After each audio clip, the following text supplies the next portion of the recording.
nyathini e ot, kata obed mana jaodi, kata obed mana nyathi nyaminu midakgo, kata obed mana jirandi, to en ng'at mosewach ni ema timo timbe machal kama. Mago jok imaka komisiro ka polis. Nikech onge kaka wapuro kedo gi gini to wane mwadwa bende umo jok matimo gigi ni nyithindwa kata gin jowa. Aparo ni kwatimo kamano to bende wadhi dak e yo maber. To mogik kawacho Joyce en ni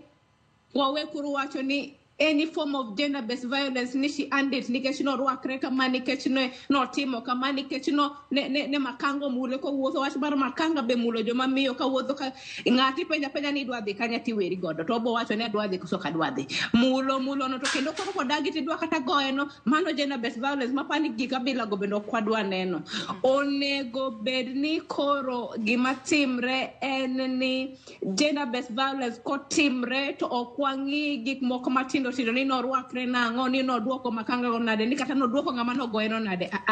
en ni goch okonego go ngama miyo to worst of it all ngima mar ngama miyo okonego beni kao nikech ni security mare ne rat kata ni no onge right of defense nikech wan to dwa gore gi joma chuo ok dwa gore gi joma chuo teko gi oingo wa protection onego chakre dala onego chakre kor gwenge onego chakre kuonde mawuothe to ng'ato ka ng'ato koro nyaka titije ko police nyaka DCI makor Tabitha kapodan tire kuomi kanyo Tabitha kapodan tire kuomi nikech aneno ka joma thotha kinde mang'eny giseyo joma mine ang'eni kinde mang'eny ok ber mar seyo joma mine ni joma mine masche moko ketore e okang' ma ng'ato nyalo kawo ngimane ka jomoko bende kinde mathoth seyo joma mine ni kaluwore kod gombo mathoth ema joma mine keto ngimagi kama ng'aw kama inyalo kaw ngimagi giwuon. Iwinjo kaka Sevia ne wacho ni joma inego kod jogo magikia kata strangers iwacho ni ka owuok e joma inego kod joma gidak ge udi kata chuo magi boyfriend kasto strangers bire namba deka kalure kod jogo manego joma mine to strangers makamagi seche moko joma mine romo godo kata mbui kacha to jomoko wacho ni kalure kod gombo mathoth ma joma mine nitiere godo kata joma nyiri nitiere godo ema keto ngimagi kama ng'aw mar nego gi bende nadiera kose gi we blame the victim makinde mathoth wasewinjo ni ni en to dhi kuro mango. Tabitha ingeni kaka wacho Joyce ni mokwongo any form of gender-based violence, femicide being one of them, or konego beni bedo justified whatsoever. It is one term it is wrong to beat a woman, and one term it is wrong for a woman to be killed under any circumstance. It is very wrong.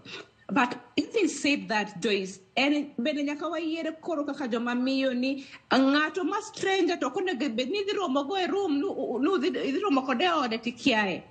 ni udhi betu chieme od ng'amikia. Mano ibende you are posing yourself to insecurities. You are posing yourself to femicide. Mane you are posing yourself to murder. Koro onego bed ni kiromo gi ng'ami kia nikech romo to ji nyaka rom kara koro nikech chongere nade nyaka to itim background research ni to ng'ama dhi romo go ni bed ng'ama ng'along adira nyaka ing'isa ni nitiere yore minyalo ng'iyo go ng'ato king'iyo matut kaka ne wadhi chudo kanyo osewacho ni iyudo ni jogi abila gi jogi ni ng'ama negi ng'ama osebedo gi murder history en ng'at ma samoro osebedo convicted kumoro. Koro kidwa romo gi ng'ato dhi romo godo kuma ji mang'eny nitie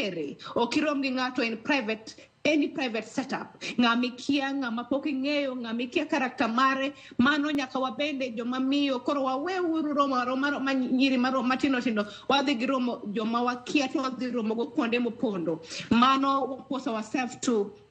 cases mag insecurity. Asto aparo ni kendo wach moro ni mine ohero gik mabeyo onge ng'ama ohero gik maricho koro wawe koro wacho ne joma miyo ni mine ohero gik mabeyo ni emo miyo gik mabeyo magihero gi emo miyo inego gi joma miyo gima ok onego bed ni timre ni koro iketo your life on the danger line nikech koro iluwo ng'ato ni wach mwandu. Aparo ni mwandu gima pesa nyalo kelo ibeni nyadwaro bikel kitiyo matek. Koro kwanyal wacho ni nyako no wuok odhi romo gi ng'ato nikech mwandu kata pesa mane en godo mo minego gi nikech ndalo moko igni mokalo na winjo nitie nyako mano neg marach kabisa cold blooded nen nyako ma pinye mago kucha to nawinjo kowacho ni nyako no ne gin nyako midendo kata idendo ni slay queens mohero pesa gi kore momiyo ni nonege ing'e ni ionge information kata research pokomiwa true kata wawach ni evidence machal kamago koro ok wanyal tiyo kodgi mago assumptions to mogik kabisa madawache wachno en niya kik walu jok ma nigi pesa joma mine kata nyiri matindo tindo ni koro ni wacho ni nikech en gi pesa ikaw risk ni dhi romo kodgi kuonde mopondo nikech ikia rom gi ng'ama ing'eyo dhi rom kode to kuromo turome ng'ama nyalo konyi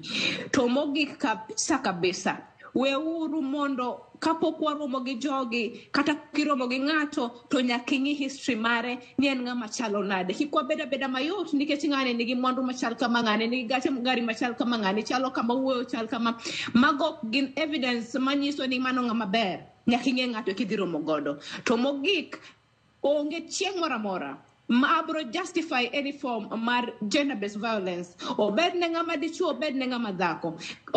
ni awacho ni ng'ano norwakre kama kata noluwo ng'ano ni wach machal kama momiyo nonege nek rach go mine rach any form of gender based violence rach manyaka to koro kotimre to kwangi reasons wang'iyo the results ken nekno to ng'ano nyaka face the long harm of the law to nyaka kaka society wachungwa duto bo wach ni wano kwadwa society manego joma mine manego nyithindo manyiri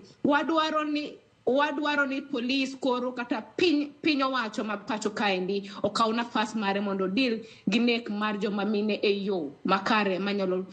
tieko gini chuth kabisa. Asavi winjo kanyo kaka Tabitha Oloso to bende adwani wawuo strangers kae kalore ni strangers temoko ng'ato oro ne kata ng'ama miyo moro pesa moro to ng'ise ni bi waromi nikech kwang'iyo husband kaachiel kod boyfriend kata ma thoth iwacho ni kalure kod statistics gin bende temoko gi thoro nego joma mine kuonde ma gintiere kata kamano nyalo bedo ni nikech mana kata kaka nene ote moko ma joneno magwa chwal e mbui kae giseyo joma nyiri ni joma nyiri ohero gik maber